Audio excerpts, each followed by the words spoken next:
안녕하십니까. 최고쌤과 함께하는 한국사 수업 세 번째 디딤 영상을 시작하겠습니다. 자, 오늘은 두 번째 단원인 고조선과 여러 나라의 성립 단원을 공부하겠습니다. 먼저 고조선이 어떻게 건국되었으며 발전해 갔는지 살펴볼 텐데요. 일단 고조선이 건국된 시기는 바로 청동기 시대죠. 이렇게 고조선은 우리나라 최초의 국가로서 청동기 문화를 바탕으로 발전하게 됩니다. 여러분들은 모두 고조선의 단군 신화에 대해서 알고 계시죠? 단군 신화에 대한 가장 오래된 기록은 삼군유사라는 일현스님이 지은 책에 나와 있습니다. 이 단군 신화의 내용에 대해서 조금 자세히 살펴보도록 하죠. 자, 단군 신화에서는 환인의 아들 환웅이 하늘에서 우리 3,000명을 거느리고 태백산 신단수에 내려왔다고 합니다. 이때 환웅은 풍백, 우사, 운사를 거느리고 왔다고 하죠. 그리고 곡식, 수명, 질병, 형벌, 선악 등을 주관하였다. 즉 여기에 관련된 법률이 있었다고 보실 수 있습니다. 또 환웅은 곰이 변하여 여자가 된 웅녀와 결혼을 하여서 아들을 낳았는데 그가 바로 단군 왕검이라고 합니다. 자, 여기에는 어떤 의미가 숨어 있을까요? 자, 교과서 밑부분에 나와 있는 문제를 한번 풀어보도록 하겠습니다. 환웅 부족이 토착 부족과의 연맹을 통해 국가를 형성하였음을 암시한 것은 몇 번 기호입니까? 바로 웅녀와 결혼하였다는 부분이 되겠죠. 그래서 1번은 니은과 연결이 되겠고요. 자, 2번 생산활동에서 농경이 많은 비중을 차지했다는 것. 여기 보면 풍백, 우사, 운사. 날씨에 관계되는 거죠. 이것은 농경과 직결되는 것입니다. 그래서 기역에 해당이 되겠습니다. 군장과 제사장의 역할이 분리되지 않았음. 이것은 디귿의 단군 왕검이라는 명칭에서 우리가 찾아볼 수 있는 부분입니다. 그래서 니은, 기역, 디귿 순으로 보시면 되겠습니다. 자, 다음 16페이지로 넘어가겠습니다. 고조선의 성장과 발전 부분인데요. 고조선의 세력 범위를 알 수 있는 중요한 우리나라의 유물이 두 가지 있죠. 이 유물들의 분포 범위는 왼쪽 지도를 보면 알 수 있죠. 그래서 고조선의 영역은 한반도 북부 지역과 만주 지역을 아우르고 있었다라고 볼 수 있습니다. 이렇게 고조선은 철기의 보급을 통해서 점점 발전해가면서 중국의 제나라와 교역을 하기도 하고 연나라와는 대립을 하면서 영토를 상실하기도 합니다. 자, 이러한 고조선에 큰 변화가 일어나게 되는데요. 계기가 무엇일까요? 바로 여러분들이 알고 있는 이름일 것 같습니다. 위만이라는 인물이 등장하게 되죠. 자, 위만은 도대체 어떤 사람일까요? 중국의 진한 교체기에 무리를 이끌고 고조선으로 들어와서 변경의 수비를 맡았는데 오히려 고조선의 왕이었던 준왕을 몰아내고 왕위를 차지하게 됩니다. 이 이후로 고조선은 위만조선이라고 불리게 되죠. 그러나 위만조선은 철기 문화를 받아들이면서 굉장히 발전하게 되고요. 남쪽의 진과 중국의 한 사이에서 중개무역을 하면서 큰 경제적인 성장을 하게 됩니다. 고조선이 너무 성장하자 한나라의 무제라는 황제가 결국 왕검성, 고조선의 수도를 공격해서 고조선은 멸망하게 되는 것이죠. 이후에 한나라는 고조선의 옛 땅에 한군현이라는 것을 설치하여서 지배를 하게 됩니다. 다음으로 17페이지 고조선의 정치와 사회에 대해서 살펴보도록 하겠습니다. 고조선은 기원전 3세기경부터 부자 상속으로 바뀌게 됩니다. 즉 아버지에서 아들로 상속이 이어지는 것을 얘기하죠. 고조선의 왕 밑에는 상경, 대부, 장군과 같은 관리가 있었는데 상이라고 불리는 관리는 큰 영향력을 행사했다고 합니다. 자, 중요한 내용입니다. 고조선의 8조법 들어보셨죠? 고조선에는 8개의 법조항이 있었다고 전해집니다. 그 중에서 지금 3개만 남아있는데요. 바로 생명과 신체와 재산에 대한 내용이 담겨 있습니다. 이렇게 고조선에서는 법을 제정해서 지배를 했다는 것을 알 수가 있고 그 내용 속에서 우리는 고조선 사회의 모습을 생각할 수가 있습니다. 자, 아랫부분에 나오는 활동하기는 여러분들이 각자 한번 풀어보시고요. 다음 내용으로 넘어가도록 하겠습니다. 자, 18페이지입니다. 이제 두 번째 주제인 여러 나라의 성장에 대해서 살펴보도록 하겠습니다. 철기가 보급되면서 새로운 나라들이 많이 등장하게 됩니다. 철기 시대에는 철제 무기와 농기구가 널리 사용되었고 청동기는 주로 의식용 도구로 사용되었다고 합니다. 또한 철기 시대 유적에서 명도전이라는 중국 화폐가 발견되는데요. 이것은 중국과의 교류가 활발했음을 나타내고 있습니다. 이 명도전의 도자는 칼 모양을 하고 있어서 붙여진 이름이라고 합니다. 다음으로 부여에 대해서 살펴보겠습니다. 부여는 숭화강 상류의 넓은 평야지대에서 성장하였다고 합니다.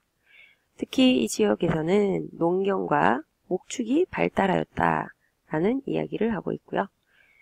이 부여의 정치적인 특징은 가축의 이름을 딴 마가우가 저가 국가의 가들이 있었고 왕과 협의해서 국가의 중대사를 결정했다는 것입니다.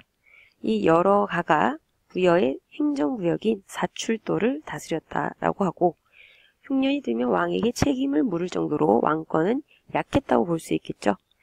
왕이 죽으면 주변 사람을 함께 묻는 순장의 풍습이 부여의 특징이기도 합니다. 그리고 이 부여에서는 법률을 엄격하게 적용하여 이 사회적인 질서를 유지하였는데요. 살인자는 사형에 처하고 그 가족은 노비로 삼았으며 남의 물건을 훔치면 12배로 배상하게 하였습니다. 이것을 일책 12법이라고 얘기하죠. 심지어 형이 죽으면 형수를 아내로 삼는 풍습이 있었는데 이것은 형사취수제라고 얘기합니다. 부여의 제천 행사, 즉 하늘의 제사를 지내는 행사를 영고라고 하며 전쟁이 일어나면 소를 죽여서 그 발굽으로 길흉을 점치기도 하였습니다. 이 부여라는 나라는 고구려와 백제, 발해의 시조격이 되는 나라입니다. 고구려의 주몽도 역시 부여 출신이고 그리고 부여에서 고구려가 나왔고 여기서 또 백제가 나오죠. 백제의 성왕은 국호, 나라 이름을 남부여라고 칭하기도 하였고요. 발해는 부여의 습속을 가지고 있었다고 전해집니다. 자, 그럼 20페이지를 넘겨보죠. 20페이지에 고구려에 대한 설명이 나와 있는데요. 고구려는 5부족 연맹체로서 제가회의라는 것을 통해 국가의 중요한 일을 결정하였다고 합니다. 그리고 고구려에는 서옥제라는 혼인풍습이 있었습니다. 자, 서옥제란 결혼을 하면 남자가 신부 집 뒤에 집을 짓고 살다가 자식이 다 크고 나면 아내와 함께 자신의 집으로 돌아가는 풍습을 이야기합니다. 또 고구려는 척박한 땅에 살고 있어서 농사도 잘 되지 않고 식량을 얻기가 어려웠습니다. 그래서 다른 나라에서 식량을 약탈하는 경우가 많았고 이러한 방식으로 국력을 키워나가게 됩니다. 다음으로 21페이지 옥저와 동예에 대해서 살펴보도록 하겠습니다. 자, 먼저 이 옥저와 동예, 고구려의 압박을 받으면서 크게 성장하기가 힘들었던 안타까운 지역이죠.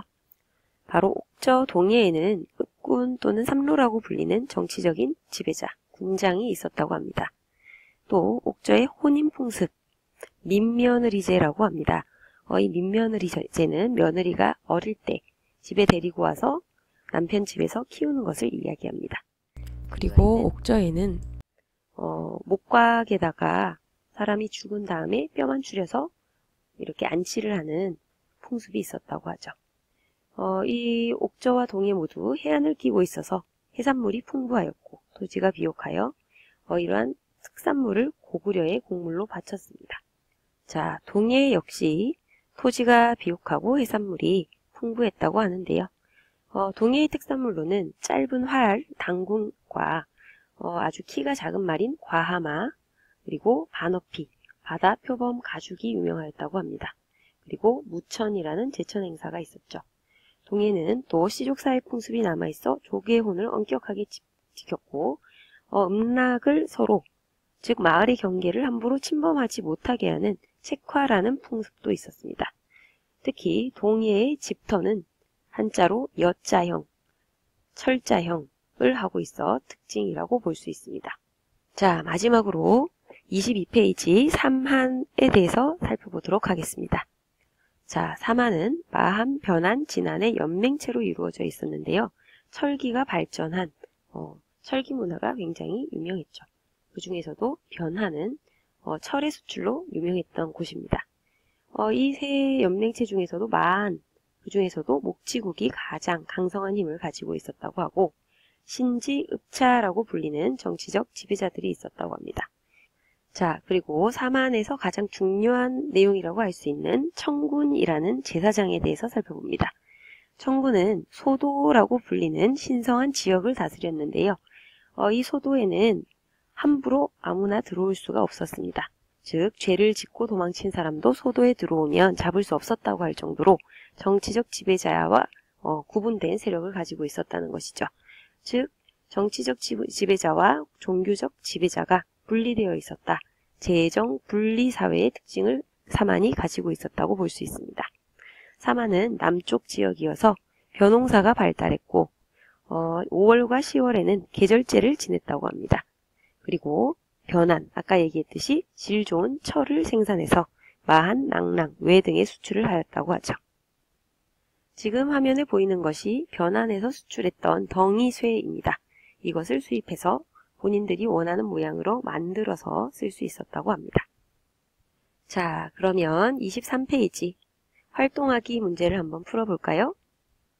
자, 문제를 푸는 동안 선생님의 동영상 강의는 잠시 멈춰두시고 문제를 다 풀고 정답을 확인해 보시기 바랍니다. 자, 자료에 기역, 니은, 디귿, 리을 여기에 들어갈 나라는 무엇이 될지 먼저 풀어보도록 하겠습니다.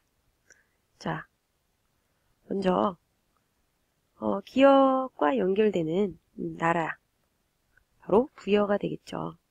니은과 연결되는 나라는 고구려, 디귿과 연결되는 나라는 옥저, 리을은 삼한이 되겠습니다. 다 맞췄나요? 다음으로 자료 1의 연고와 같은 행사, 니은나라에서는 어떤 것이 행해졌나요? 니은은 고구려였죠. 고구려에서는 매년 동맹이라는 제천 행사를 했습니다. 정답은 동맹이죠. 자, 세 번째 문제. 자료 1의 청군과 소도, 이러한 단어에서 알 수 있는 삼한사회의 특징은 무엇입니까? 그리고 고조선에서 지도자를 당군 왕검이라고 부른 것이 어떤 의미가 있는지 비교해 볼 수 있겠습니다. 삼한은 재정 분리사회였습니다. 신지읍차라는 정치적인 지도자가 있었고 청군은 종교적인 지도자죠. 반면에 고조선은 제사장의 의미인 당군과 군장의 의미인 왕검을 모두 담고 있는, 즉 재정 일치의 지배자를 가지고 있었다는 것을 알 수가 있습니다. 자, 여기까지 우리가 여러 나라의 성장을 살펴봤습니다. 자, 이번 강의는 어땠나요? 선생님이 목이 좀 안 좋아서 목소리가 어땠는지 걱정이 좀 되는데 다음 시간에 다시 즐거운 얼굴로 만났으면 좋겠습니다. 다음 시간에 만나요. 안녕.